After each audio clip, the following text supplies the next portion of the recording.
Assalamualaikum warahmatullahi wabarakatuh. Alhamdulillah yang ala ihsani wa syukrullah wa la taufiqi wa amtinani. Asyhadu an la ilaha illallah wahdahu la syarika la ta'ziman li sya'ni wa asyhadu anna Muhammadan abduhu wa rasuluh adala ridwani. Allahumma salli alaihi wa ahlihi wa ashabihi wa ikhwani. Qala Allah ta'ala ba'da a'udzu billahi minasyaitonir rajim. Ya ayyuhalladzina amanu ittaqullaha haqqa tuqatih wa la tamutunna illa wa antum muslimun. Ikhwan sekalian, alhamdulillah kita semuanya bisa bermajelis lagi meskipun dengan sarana yang berbeda. Alhamdulillah kita telah diberikan kemudahan yang banyak oleh Allah SWT. Dan tentunya yang paling pokok adalah hari-hari ini kita merasakan kenikmatan berupa kesehatan, yang mana kebanyakan orang sekarang mengkhawatirkan, sangat mengkhawatirkan nikmat itu hilang.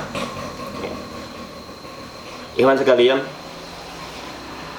sebagaimana kita maklumi hari-hari ini keadaan bagi sebagian orang, terutama yang sangat menyimak berita dari waktu ke waktu, keadaannya begitu mencekam. Tetapi ala kulli hal bagi kita nggak perlu sampai seperti itu. Karena bagi kita semuanya harus kita sikapi secara proporsional, pertengahan, tawasud. Ikhwan sekalian, hari-hari ini kita tahu persis bagaimana musibah melanda hampir seluruh dunia. Tidak ada tempat yang tidak terjangkau oleh musibah ini. Dalam bahasa hadis, Rasulullah SAW menyebut ini sebagai ta'un. Ta'un, sebagian ulama mengatakan ta'un adalah penyakit yang menular. Maka termasuk dalam golongan wabah. Dalam bahasa Indonesia disebut sebagai wabah. Menular dan mematikan. Dan dalam sejarah sebenarnya kejadian seperti ini, bahkan yang lebih parah dari ini pernah terjadi, meskipun cakupannya tidak seluas sekarang. Karena memang mobilitas orang-orang dahulu juga belum seperti sekarang. Sejak zaman Rasulullah SAW, kehidupan para sahabat, kemudian pada masa-masa setelahnya, pernah terjadi hal semacam ini. Misalnya yang paling terkenal adalah pada zaman Umar bin Khattab radhiyallahu anhu, ketika kaum muslimin berhasil mengalahkan Syam, berhasil menguasai Syam, berhasil mengalahkan Romawi yang menguasai Syam. Tidak lama berselang setelah itu, kemudian kaum muslimin di Syam tertimpa wabah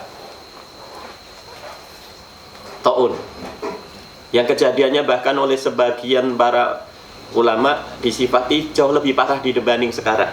Digambarkan wabah saat itu orang tertular di pagi hari, bahkan sorenya mati.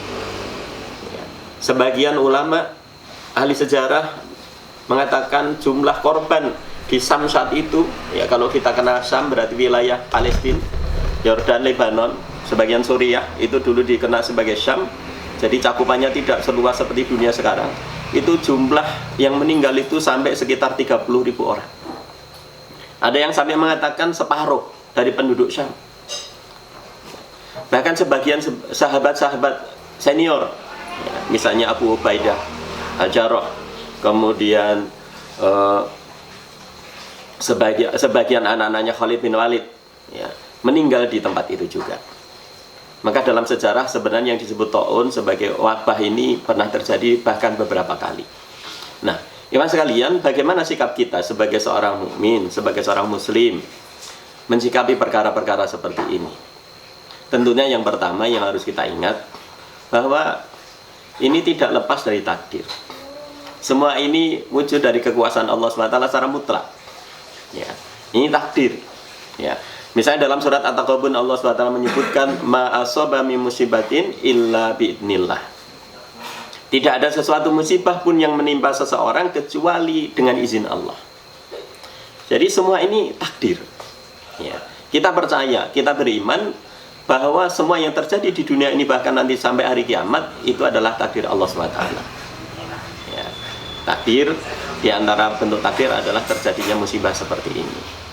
Tidak benar misalnya ini hanya sebab karena bumi marah. Sebagian orang mengatakan karena bumi marah, karena selama ini disakiti, karena alam marah, karena selama ini dizalimi. Tidak, tetapi ini karena memang kehendak Allah SWT. Ini takdir Allah SWT. Nah, makanya dalam satu hadis Rasulullah SAW sampai mengatakan berkaitan dengan perkara ini, ya, sampai mengatakan wa'lam anal ummata labistama'at Ala yanfa'uka bisyai'in lam yanfa'uka illa bisyai'in qad kataballahu laka. Ya. Bahkan andai saja sesuatu itu ya, semua umat itu bersatu untuk memberikan manfaat kepadamu, tidak akan bisa kecuali atas apa yang telah Allah tentukan untukmu. Kebalikannya juga begitu. Andai saja semua manusia itu ingin memberikan madharat kepada kita semuanya, itu tidak akan bisa kecuali atas apa yang telah Allah tetapkan. Di akhir hadis Rasulullah SAW mengatakan, dengan rufi al-aklamu wa jafatis suhuf, pena sudah diangkat, kemudian lembaran takdir sudah kering. Ini menunjukkan takdir secara keseluruhan sampai nanti hari kiamat itu sudah tertulis. Maka dalam riwayat Muslim misalnya ya, Rasulullah SAW mengatakan bahwa Allah SWT itu sudah mencatat takdir bahkan 50.000 tahun sebelum Allah menciptakan langit dan bumi. Dalam hadis yang lain riwayat Imam At-Tirmidzi dikatakan, ketika Allah SWT menciptakan pena, kemudian Allah SWT dawuh kepada pena, uktub, tulislah. Pena matur pada Allah, apa yang harus aku tulis ya Allah? Maka Allah mengatakan, tulislah semua kejadian sampai hari kiamat. Jadi ini pertama kali yang harus kita yakini. Ini adalah semua bentuk takdir, ini adalah kekuasaan Allah SWT. Ya. Termasuk nanti Allahu a'lam kita kena atau tidak itu juga takdir. Ya. Allahu a'lam bishawab. Nah, itu yang pertama yang harus kita sadari. Ini adalah kekuasaan Allah SWT.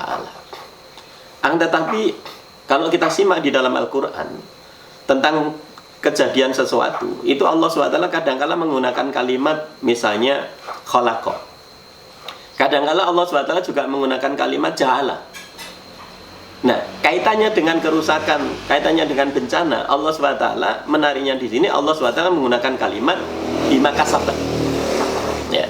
Misalnya dalam surat Ar-Rum ayat 41, Allah SWT mengatakan dzaharal fasadu fil bari wal bahri bima kasabat aidinas. Dengan kalimat bima kasabat. Ya. Apa bedanya khalaqa? Apa bedanya ja'ala? Apa bedanya bima kasabat? Ya, khalaqa adalah Allah SWT menciptakan sesuatu mutlak. Ya, memang itu ciptaan Allah SWT. Biasanya manusia sudah tidak bisa ngotak-atik. Ya. Dan yang kedua, ja'ala. Ja'ala biasanya Allah SWT memberikan kesempatan untuk manusia untuk mengusahakan. Adapun bima kasabat, kita tahu itu menunjukkan hubungan sebab akibat. Hubungan sebab akibat. Ya. Misalnya dalam hal ini dijelaskan Allah SWT, dzaharal fasadu fil bari wal bahri bima kasabat aidinas. Ya, telah nampak kerusakan, ya, al-fasad. Ya, telah nampak, banyak orang bisa menyaksikan apa yang disebut al-fasad. Al-fasad kalau antum baca dalam tafsir Ibnu Katsir dijelaskan itu adalah kerusakan-kerusakan ya, yang wujudnya bisa kekeringan, yang wujudnya bisa bencana-bencana alam, yang wujudnya bahkan bisa kematian hewan-hewan, yang wujudnya bahkan bisa kematian manusia, kematian manusia. Ya, itu termasuk al-fasad. Ya. Al-fasad fil barri wal bahri. Biasanya kita mengartikan di daratan dan lautan. Ya. Tapi sebagian mufassirin membawakan pemahaman bahwa bukan hanya sekedar pemahamannya di daratan dan lautan, tetapi bahkan di perkotaan dan di kampung-kampung, di padang-padang, ya, dan seterusnya. Yang wujud al-fasad itu bisa jadi banyaknya kematian manusia. Sekali lagi saya ulangi, banyaknya kematian manusia. Telah nampak bencana, diantaranya adalah kematian-kematian manusia di mana saja, ya, di daratan, di lautan, di kota-kota, di perkampungan. Ya. Kenapa? Bima kasabat aidinas. Ibnu Abbas mengatakan bima kasabat aidinas maknanya adalah karena dosa-dosa manusia. Jadi kita harus menyadari bahwa musibah ini kita semuanya punya kontribusi. Ini yang pertama harus kita sadari betul. Ya. Yang disebut dosa-dosa manusia apa? Bisa jadi dosa syirik, bisa jadi dosa bid'ah, bisa jadi dosa maksiat. Adapun kita yang boleh jadi sudah merasa tidak melakukan syirik, kita sudah menjauhi bid'ah, kita juga sudah menjauhi maksiat. Tetapi jangan lupa, bahkan bisa jadi kita juga berkontribusi dengan dosa. Karena apa? Ketika ada dosa-dosa itu kita tidak nahi mungkar, kita tidak amar ma'ruf nahi mungkar, bisa jadi bagian dosa kita seperti itu. Karena Rasulullah SAW itu memerintahkan man ra'i minkum mungkaran falyughayyirhu biyadihi. Ya, kalau kalian melihat kemungkaran, maka ubahlah dengan tangannya. Tapi kalau nggak mampu, baru kemudian dengan lisan. Kalau nggak mampu, baru kemudian dengan hati. Dikatakan merubah itu memang ada usaha. Ya, selama ini kita memahami misalnya karena kita tidak punya kekuasaan, karena kita tidak bisa ya menggunakan lisan kita untuk memberitahu, untuk nahi mungkar, untuk bahasa kita itu ngelek-elek ke misalnya ya. Itu Masya Allah. Tetapi kadang-kala kita lupa bahwa kita punya kewajiban merubah dengan hati. Merubah dengan hati itu apa? Apakah hanya mengingkari saja? Sebenarnya tidak. Ada sebagian mengatakan merubah itu diantaranya bukan hanya mengingkari dengan hati, tapi bahkan kita mendoakan. Kita misalnya, kita berangkat ke masjid, kadang-kala kita lihat teman-teman kita, saudara-saudara kita masih nongkrong di perempatan. Kita cuma paling kulon nuwun Pak, kulon nuwun Mas. Kita tidak pernah ajak-ajak monggo sholat rin. Ya, kita nggak pernah ajak-ajak seperti itu. Jangan dikira itu nggak dosa. Ya, jangan dikira nggak dosa, padahal kita monggo Pak, monggo Mas. Ya, mungkin kalau maksudnya monggo Pak, monggo Mas itu ajak-ajak sholat ya bagus. Tapi kan kita sekedar monggo, ibadahnya cuma kulon nuwun. Nah, padahal kalau mestinya kita ajak-ajak. Ya. Dan sebenarnya ajak-ajak ini kan sebenarnya tanpa resiko, tapi kadang-kala kita merasa nggak mampu. Ini kan masalah. Makanya ikhwan sekalian, hal berikutnya harus kita sadari bahwa musibah seperti ini bisa jadi karena kita semuanya juga berkontribusi dengan dosa-dosa kita. Ya. Liyudhiqahum ba'dalladzi amilu, agar manusia itu merasakan sebagian akibat apa yang dia lakukan. Ini menunjukkan kasih sayang Allah. Allah itu masih sayang kepada kita. Andai saja semua dosa itu kemudian akibatnya ditimpakan kepada kita di dunia, habis kita. Tapi Allah SWT hanya menimpakan sebagian akibat itu agar kita sekarang merasakan. Siapa yang sekarang tidak merasakan? Dengan adanya corona itu, insya Allah kita nggak akan kena corona. Allahumma amin. Tetapi setidaknya sekarang semua kita merasakan itu. Secara ekonomi misalnya, dolar dalam 4 hari naik 3.000. Proyeksinya sampai angka 20.000. Ya, Masya Allah ya. Sekarang mau nikah saja mungkin mikir-mikir yang belum nikah misalnya ya, karena ternyata meskipun lebih murah sekarang kalau nikah sekarang, karena nggak boleh resepsi malahan ya, jadi malah enteng misalnya. Tetapi sekarang secara ekonomi semua merasakan berat. Sebagian iwan-iwan kita yang jualan sekarang omset sepi, omset turun, semua produksi juga begitu. Ada ancaman PHK besar-besaran ke depan. Allahu a'lam bishawab. Saya merasakan itu. Tapi ini baru sebagian. Ya, baru sebagian. Nah, tetapi yang menarik pada ayat 41 surat Ar-Rum ini Allah SWT mengatakan la'allahum yarji'un, agar mereka itu kembali ke jalan Allah. Nanti akan kita bahas itu solusinya di situ. Jadi, masalah berikutnya harus kita sadari, memang sebab utama dari perkara ini adalah karena dosa-dosa manusia. Karena dosa-dosa manusia. Nah, maka iman sekalian, hal berikutnya yang sekarang harus kita pahami, di mana jalan keluarnya.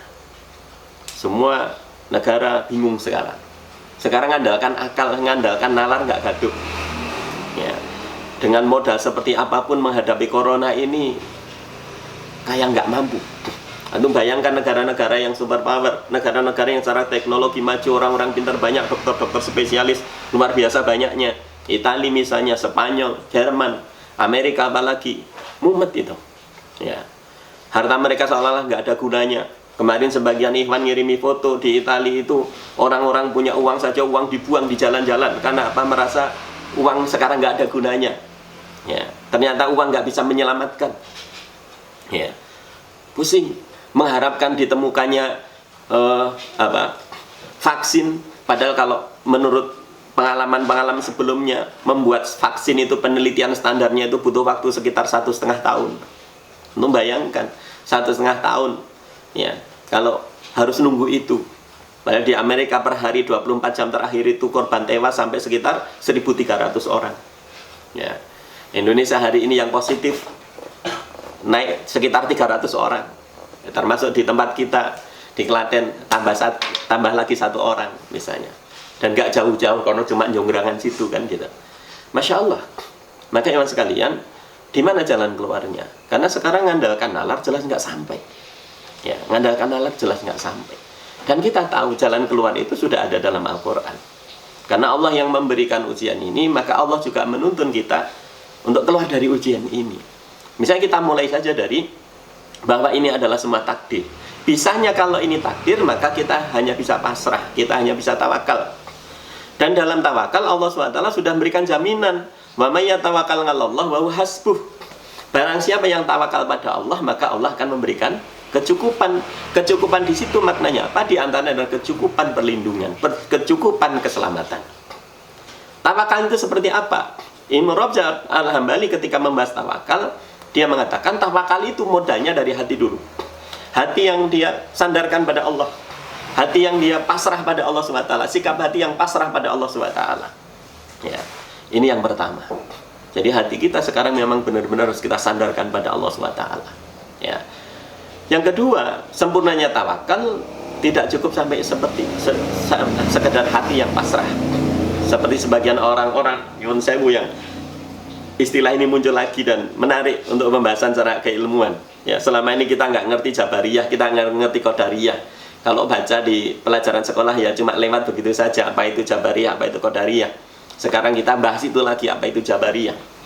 Sebagian orang-orang Jabariyah ya yang penting seperti mengatakan kalau jatahnya nggak mati nggak mati misalnya, ya. Kalau memang jatahnya mati ya tetap mati, ya. Sehingga mereka ya santai-santai saja, ya, dan seterusnya. Ya, nyepelek gitu kalau bahasa kita. Nah, kita tidak demikian. Ya, sikap tawakal itu hati yang pasrah tetapi kemudian disempurnakan dengan usaha. Dulu sampai ada seorang sahabat masuk masjid ingin ikut sholat Rasulullah, ditanya oleh Rasulullah, "Untamu di mana?" Sahabat ini mengatakan, "Di luar ya Rasulullah." Ya, "Sudah kamu ikat belum?" "Belum." "Kenapa tidak kamu ikat?" "Saya tawakal." Rasulullah dawuh, "Ikat dulu baru kemudian tawakal." Maka sempurnanya tawakal itu adalah dari hati yang sudah bersandar pada Allah, kemudian kita melakukan usaha-usaha. Dan kita kenal yang namanya usaha itu, kita menemui sebab. Sebab itu bisa dua hal. Sebab yang sifatnya, ya, yang sifatnya itu syariah. Ada sebab-sebab yang sifatnya itu hisiyah qadariyah, atau yang sering disebut sebagai sebab-sebab kauniyah.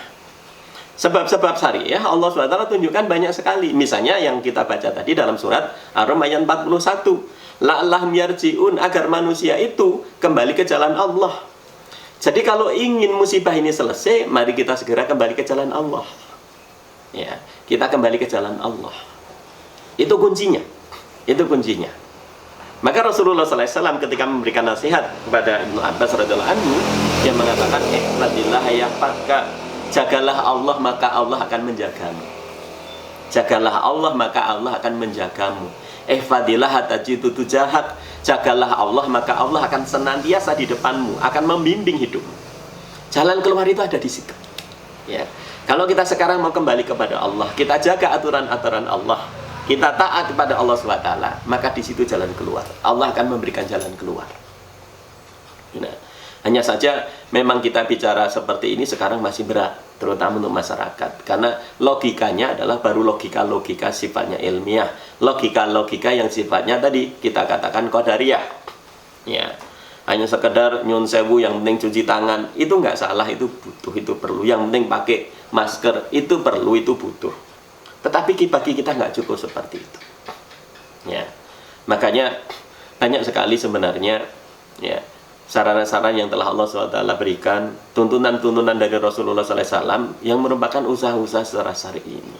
Secara pokok kita tawakal pada Allah, secara pokok kita taat pada Allah, secara pokok kita jaga aturan-aturan Allah, yang halal, yang haram, ya, kita tahu batasan-batasannya, ya, mana yang wajib, mana yang sunnah, ya, Masya Allah. Nah, apalagi Rasulullah SAW sendiri sudah memberikan tuntunan amalan-amalan yang sifatnya harian. Contohnya misalnya dalam sunnah, dalam riwayat Imam Bukhari, Imam Muslim, bahkan juga riwayat Imam Abu Dawud, Imam At-Tirmidzi dan yang lainnya.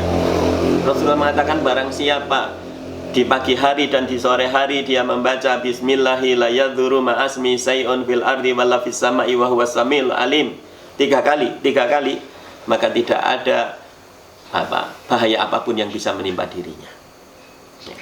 Mestinya ini adalah amalan pagi sore rutin. Ya, selama ini mungkin kita tidak ngamalkan ini, tapi dengan adanya ini sekarang mungkin kita ngamalkan. Bahkan di beberapa masjid sambil nuntun jamaah, ya, jamaah yang nggak nggak hafal dituntun, kita ajari nggak apa-apa. Ya, karena ini bukan zikir bersama, tapi dalam rangka ngajari, nggak apa-apa. Antum yang sudah hafal ngajari. Ya, di musola saya juga begitu. Setelah sholat subuh, setelah sholat maghrib, saya tuntun itu jamaah. Ya, Bismillahi la yadhuru ya, ma'asmi sayun fil ardi wala fis samai, dan seterusnya. Ya, sama artinya. Ya, kayak zaman dulu. Ya, cuman ini kan ngajari nggak apa-apa. Nanti kalau sudah hafal biar ngamalkan sendiri-sendiri. Ya. Atau juga misalnya Rasulullah SAW mengatakan barang siapa di malam hari, ya biasa kita amalkan kalau mau jelang tidur, membaca 2 ayat terakhir surat Al-Baqarah sudah mencukupi untuknya. Mencukupi apa? Perlindungan. Ya, kita biasakan sebelum tidur kita baca surat Al-Baqarah. Atau dalam riwayat yang lain Rasulullah SAW mengatakan, ya barang siapa membaca kulhu tambah kul a'udzu birabbil falaq tambah kul a'udzu birabbin nas, ya di pagi hari dan sore hari 3 kali, maka itu dia tidak ada bahaya yang bisa menimpanya. Coba, Masya Allah. Ya, kalau yang awal tadi mungkin nggak hafal, kalau yang surat Al-Baqarah 2 ayat terakhir mungkin antum belum hafal, ya. Tapi masuk kulhu, ya, Al-Falaq sama An-Nas antum nggak hafal. Ya. Nah ini dibiasakan. Ini tuntunan dari Rasulullah SAW agar kita agar kita mendapatkan perlindungan dari Allah SWT. Kita ingat bahwa virus itu juga makhluk Allah, ya, virus itu makhluk Allah. Bahkan nyuwun sewu sebagian ulama, tadi saya baru baca ternyata misalnya saya Rasid Ridho, ya, Muhammad Abduh dan sebagainya menggolongkan di antara virus itu kemungkinan adalah jenis jin, misalnya, ya, jenis jin. Ya, jadi virus itu ada 2 jenis. Ada virus yang bisa direkayasa manusia, ada virus dari golongan jin. Misalnya menurut pendapat beliau, ya. Maka hari-hari ini misalnya ada informasi entah benar atau tidak, misalnya di beberapa negara Eropa itu sekarang malah di rumah sakit diadzani misalnya. Itu kan Allahu a'lam bishawab. Ya, tentu itu kita butuh dalil. Ya, kita butuh dalil. Tetapi kalau ya ruqyah memang ya nanti ada syariatnya. Itu diantaranya. Ya, usaha-usaha secara syar'i, doa, ya, itu juga usaha. Ya, jangan lupa sekarang kita berdoa.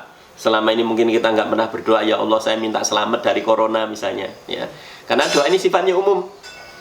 Ya, Allah sendiri yang mengatakan ud'uni astajib lakum. Ya, Rasulullah juga mengatakan idza sa'alta fas'alillah, fa idza sta'anta fasta'in billah. Kalau kalian minta, mintalah pada Allah. Kalau kalian minta tolong, minta tolonglah pada Allah. Saat-saat ini kita perbanyak doa. Ya, itu andalan bagi kita. Ibnu Qayyim al-Jauziyah mengatakan tidak ada senjata yang paling hebat melebihi doa bagi seorang muslim. Bahkan disifati doa itu bahkan bisa merubah takdir. Ya, kita biasakan doa. Perbanyak doa, perbanyak doa. Tidak ada yang mustahil bagi Allah SWT. Ya, kalau kita membayangkan mungkin corona ini sampai kapan kita nggak tahu. Ya. Ini anak-anak sekolah sudah diliburkan sampai 3 perpanjangan. 3 perpanjangan waktu. Saya bayangkan nanti mungkin diperpanjang lagi. Tapi bagi kita husnudzan saja. Insya Allah Allah juga bisa memberikan keajaiban. Ya. Semoga Allah SWT benar-benar nanti ngangkat. Bahkan sebelum Ramadan, corona sudah selesai. Sehingga kita bisa tarawih lagi. Ya. Kita membayangkan kalau Ramadan nggak tarawih lagi mana. Kalau Ramadan nanti di akhir Ramadan kita tidak takbiran gimana, ya, tidak ada sholat id, rasanya juga gimana, ya. Semoga Allah SWT mengabulkan doa kita untuk hal ini. Iman sekalian, doa, perbanyak doa, itu usaha syar'i, ya, usaha syar'i kita, perbanyak doa, ya. Di antara usaha syar'i kita tentunya sekarang kita memperbanyak sedekah semampu kita, apalagi zaman-zaman di mana sebagian ikhwan-ikhwan kita mengalami kesulitan ekonomi, sedekah sekarang diperlukan, ya. Kalau kita punya lajismu, ya, mungkin nanti teman-teman yang lain punya lembaga-lembaga juga diberdayakan untuk apa? Untuk menggalang donasi, ya, biar kita bisa membantu saudara-saudara kita yang lain, ya. Karena Rasulullah SAW mengatakan tidak mungkin musibah itu bisa mendahului sedekah. Jadi kalau sedekah tidak mungkin bisa didahului dengan musibah, ya. Jadi seolah-olah musibah memang itu bisa untuk menolak bala, di antaranya adalah penyakit. Itu usaha secara syar'i, ya. Di antara usaha yang lain tentunya adalah usaha yang sifatnya yang sering kita kenal sebagai usaha-usaha secara zahir, Misalnya tadi ya, kita pakai masker, sekarang dari mana-mana cuci tangan, ya, cuci tangan pakai sabun, kemudian jaga jarak dulu, ya, jangan salaman dulu misalnya, ya. Saya pribadi sudah puasa salaman cukup lama, misalnya. Meskipun rasanya gimana, tapi nggak masalah, ya. Apakah ini boleh? Apakah ini disyariatkan? Apakah ini tidak membatalkan tawakal? Justru tidak. Ini menyempurnakan tawakal, ya. Dalam perkara yang kita tidak tahu saja kita diperintahkan untuk bertanya.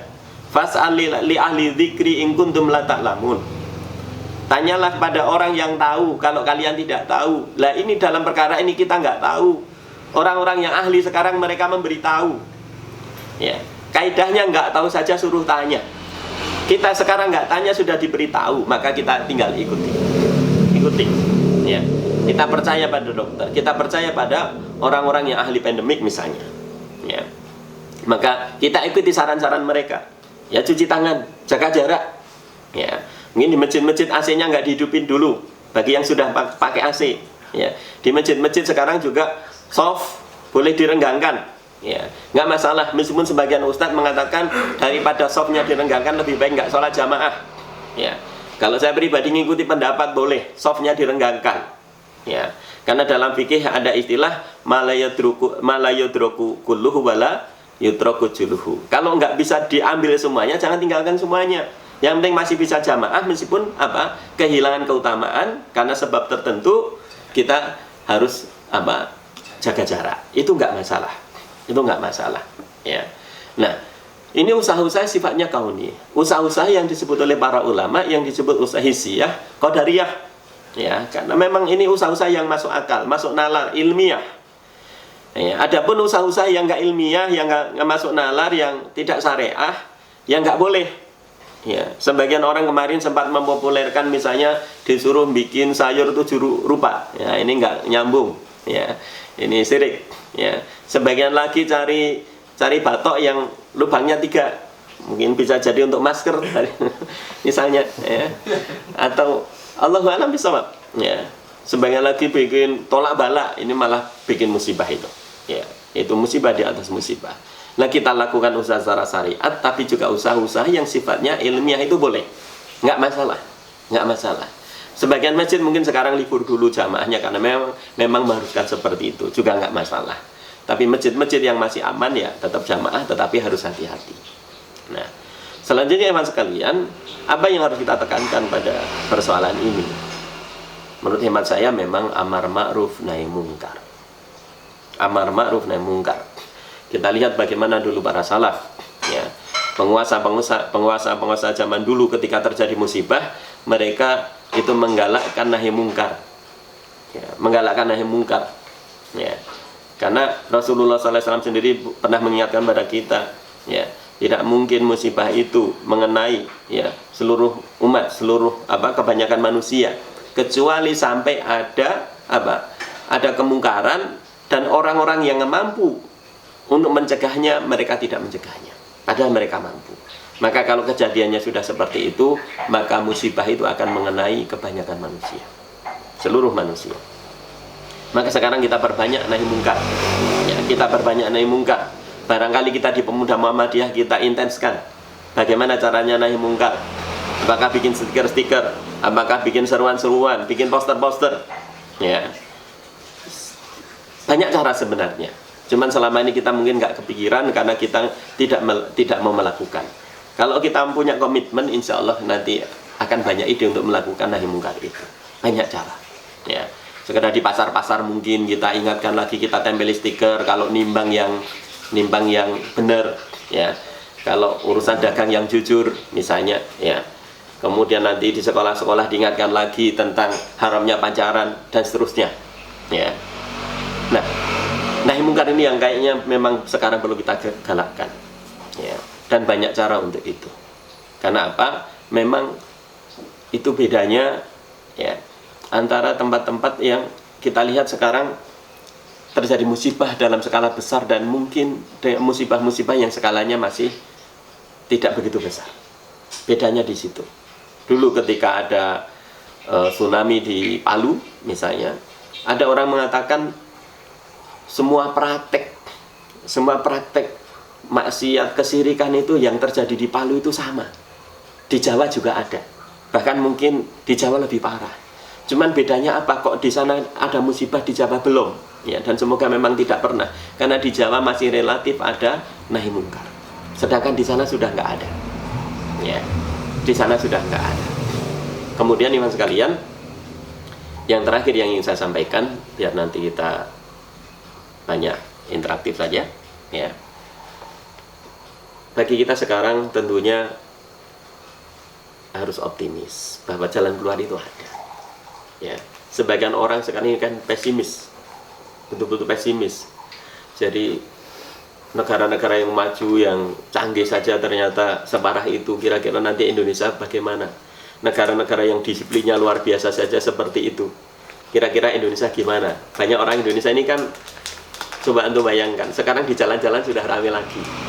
Ya, sudah kayak nggak ada wabah. Kantor-kantor juga sudah biasa banget, ya.